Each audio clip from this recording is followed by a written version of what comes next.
नमस्कार दोस्तों India global level पर मोबाइल फ़ोन मैन्युफैक्चरिंग का एक हब बनने जा रहा है। बिकॉज इस टाइम पर चाइना और यूएसए के बीच ट्रेड वॉर चल रहा है और ट्रेड वॉर में ये कंट्रीज़ एक दूसरे के ऊपर टैरिफ लगा रहे हैं और इस टैरिफ का सीधा सा इम्पैक्ट जो कंपनियां हैं उनके ऊपर पड़ रहा है।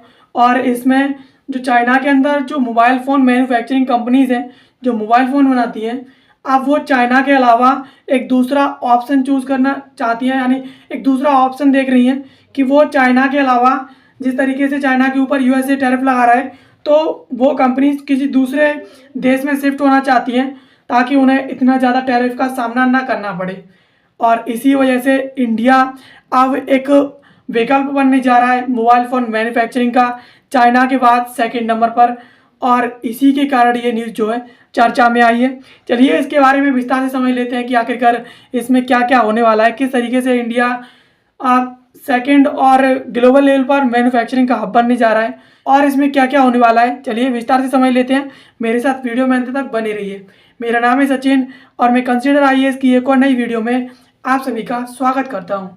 खबरों में भी है कि इंडिया के द्वारा एक गोल सेट कर लिया गया है ग्लोबल लेवल पर मैन्युफैक्चरिंग का हब बनने के लिए।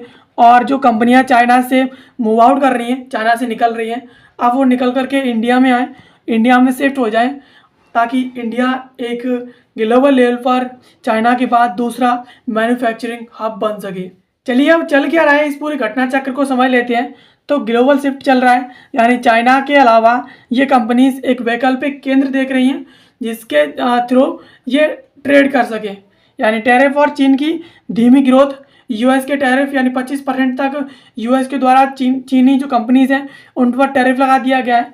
और चीन की आर्थिक मंदी के कारण कंपनियां चीनी आपूर्ति श्रृंखला से दूरी बनाने लगी हैं, यानी चीन को छोड़ रही हैं और चीन के अलावा एक दूसरा ऑप्शन देख रही हैं। ब्रांडों की जिम्मेदारी यानी काउंटर पॉइंट के इवान लैम के अनुसार टैरिफ ने मोबाइल उद्योग को लगभग सभी स्तरों पर प्रभावित किया है। इसीलिए ब्रांड जो मालिक हैं उनके पास चीन के बाहर उत्पादन का ही विकल्प बचा है।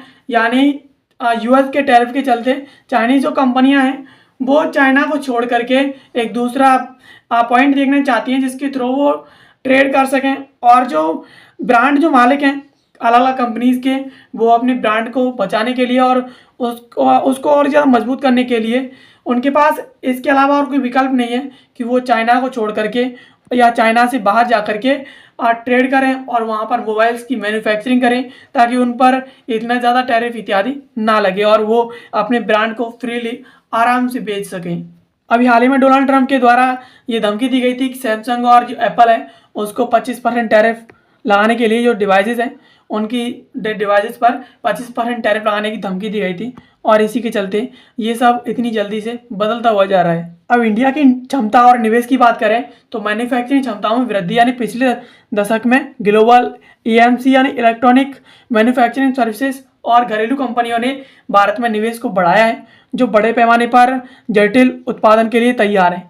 यानी पिछले काफ़ी सारे दशकों में इंडिया का जो मैन्युफैक्चरिंग सिस्टम है वो काफ़ी ज़्यादा ग्रो हुआ है, उसमें अपग्रेड आया है और जो घरेलू कंपनियां हैं उनके द्वारा इसमें निवेश भी बढ़ाया गया है जो अब जटिल उत्पादन के लिए भी तैयार है। 2024 के प्रदर्शन की बात करें तो मेड इन इंडिया के तहत स्मार्टफोन की शिपमेंट में 6% तक की इसमें वृद्धि हुई है और सैमसंग ने इसमें 7%, वीवो ने 14%, इसके साथ साथ फैक्सकॉन ने एप्पल के लिए 19% की इसमें वृद्धि दर्ज की है। यानी 2024 में इंडियन कंपनीज हैं और इंडिया में जो मैन्युफैक्चरिंग करनी है उनके द्वारा एक बेहतर लेवल पर अपग्रेड देखने को मिला है और उनके द्वारा एक बेहतर प्रदर्शन किया गया है। इंडिया का जो मेड इन इंडिया है उसके तहत 6% तक 2024 में शिपमेंट किया गया है और इसमें टॉप पर रहा है वो सैमसंग रहा है।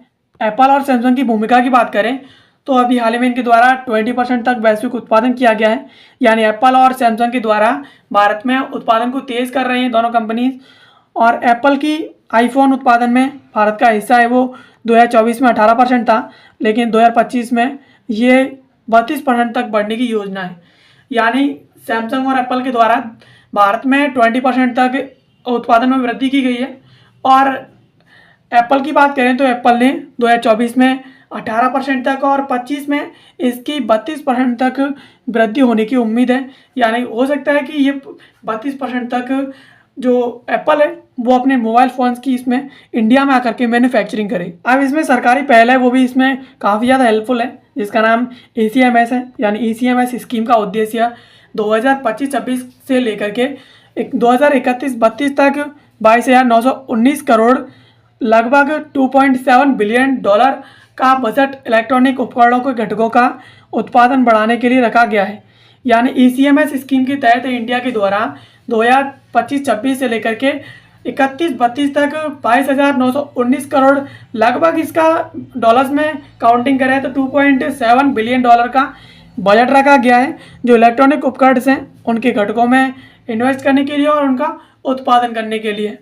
अब इसके सेंसिटिव जो मॉडल्स हैं उनकी बात करें तो कैपेक्स लिंक्ड और टर्नओवर लिंक्ड, हाइब्रिड और रोजगार संबंधी प्रोत्साहन, और इसमें जो लक्ष्य है वो 59,350 करोड़ के निवेश का है और इसके साथ 4,56,500 करोड़ रुपए का उत्पादन इसमें किया जाएगा और इसके साथ इसमें 91,600 प्रत्यक्ष नौकरियां भी इसमें डेवलप होंगी। यानी इसमें जो मॉड्यूल्स बनेंगे वो कैपेक्स लिंक्ड, टर्नओवर लिंक्ड और हाइब्रिड मॉड्यूल्स के बनेंगे और इसमें जो रोजगार है संबंधी वो भी उत्पादन होगा, रोजगार भी बढ़ेगा इसमें।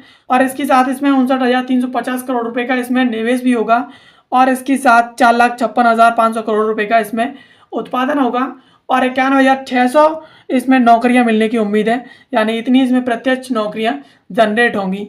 और इसके साथ अनुदान गाइडलाइंस की बात करें तो स्थानीय डिजाइन टीम और इसके साथ 6 सिग्मा गुणवत्ता वाली जो कंपनियां हैं उनको इसमें प्राथमिकता दी जाएगी और 1 मई 2025 से इसके आवेदन शुरू हो गए हैं। यानी कैबिनेट के द्वारा अप्रूव कर दिया गया है। जो इलेक्ट्रॉनिक्स कंपोनेंट मैन्युफैक्चरिंग स्कीम है उसके तहत मेक इन इंडिया और जो आत्मनिर्भर भारत है उसके तहत ये इलेक्ट्रॉनिक सप्लाई चेन है और इसे पोस्ट किया गया था 28 मार्च 2025 को और इसमें 91,600 पर्सनस को सीधे इसमें डायरेक्ट नौकरी जनरेट करने की इंडिया का जो इलेक्ट्रॉनिक मिनिस्ट्री है उसके द्वारा इसमें संभावनाएं जाहिर की गई थी। अब इसमें चुनौतियों की बात करें तो सप्लाई चेन और शिपमेंट में इसमें समय लग सकता है। यानी जो फैक्सकॉन और टाटा जैसे ब्रांड है उन्हें निवेश, स्टैंडिंग और सिस्टम सेटअप में इस सभी को पूरा करने में समय लगता है और खासकर एप्पल USA में आईफोन बनाना शुरू करे तो कीमतों में 150 से लेकर के $200 तक ही इसमें बढ़ोतरी की संभावना है। यानी जो बड़ी बड़ी कंपनीज होती हैं उन्हें अपने ब्रांड और निवेश और इसके साथ ट्रेनिंग सेटअप पूरा करने में इन्हें काफ़ी ज़्यादा समय लगता है शिपमेंट में। और इसके साथ साथ एक इसमें रेफरेंस भी दिया गया है, उदाहरण भी दिया गया है। एप्पल है वो USA में आईफोन बनाती है, तो अगर USA में ये बनाना शुरू कर देगी तो कहीं ना कहीं इसमें 150 से लेकर के $200 तक की इसमें बढ़ोतरी हो सकती है।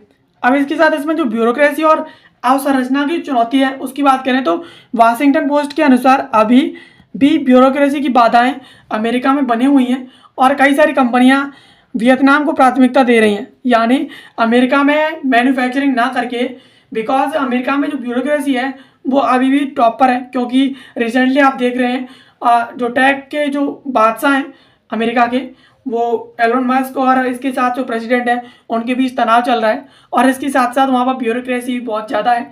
तो इन सभी के चलते जो टेक कंपनियां हैं वो वियतनाम को प्राथमिकता दे रही हैं। यानी अमेरिका आके छोड़ करके वो वियतनाम में अपनी कंपनीज को शिफ्ट कर रही हैं और वहाँ पर मोबाइल फ़ोन्स को बना रही हैं।